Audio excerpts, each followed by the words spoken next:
So again, we're looking at Spartan cultural life in the course Spartan Society to the Battle of Leuctra, and in this video we're focusing on writing and literature. So let's have a look at the dot point down here. It's the third one down. It says writing and literature, Alckmin and Tyrtaeus.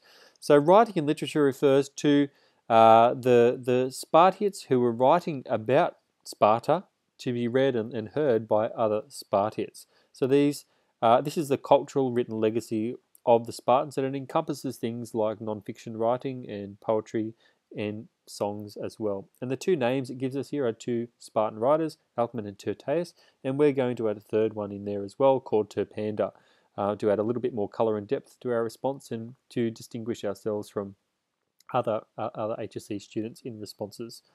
What we must do is we must distinguish this dot point, writing and literature, from the last dot point, because sometimes people get them confused. This one is talking about Spartiates writing for other Spartiates about Sparta, so it's their own writing for themselves.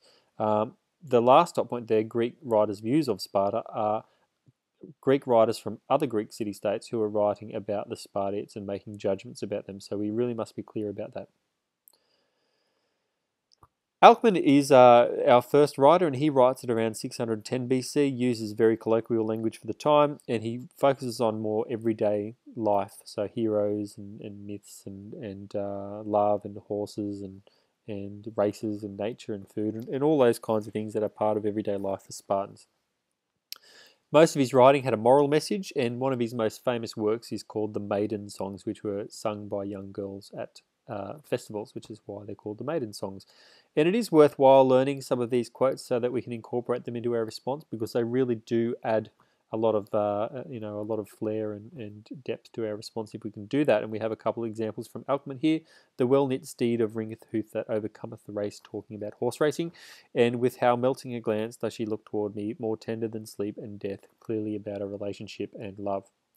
Our next writer, Tyrtaeus, was probably our most significant, in that his works were probably learnt by every young Spartan man. They didn't have a very rich education in terms of writing and literature, but it would be expected that every man would learn the words of Tyrtaeus. They are that important to Spartan society because they were steeped in propaganda, and they told the Spartans what they needed to be like and how they needed to act. So these songs would have been learnt by rote and would have been recited in the mess halls when they were eating dinner and lunch and all those sorts of things. We don't know about his background. He was either a native Spartan or he was a foreigner who moved to Sparta and was accepted by them. We're not sure.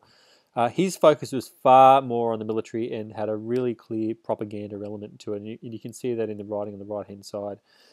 He had 5 books of propaganda, and he had military songs, and he also had a poem called Eunomia, which means good order, which is a writing about what it means to be the ideal Spartan way of life. That's what that's about. He also describes for us some of the Spartiates' tactics in war. So we have a couple of examples on the right-hand side. Well have we learnt the disposition of woeful war? So he tells us that despite the fact that war is inevitable, we need to count the cost of it as well. And he also writes, this is a common good for the city and its people. When a man stands in the front line, unyielding, putting shameful flight out of his mind, and standing by the next man, encourages him in with his words. Again, propaganda trying to encourage the Spartans to be what was expected of them. Finally, we have Pander, who was a musician and considered by Plutarch the first musician in Sparta, and that could even be applied more broadly in Greece. He was highly innovative in the way he changed the musical style of the Spartiates, which changed it so that it married a little bit better with their dance, which is far more militaristic in style. And we have a quote here from him: the spear points of young men blossom there, and justice is done in open air. So a couple of quotes worth trying to remember as well.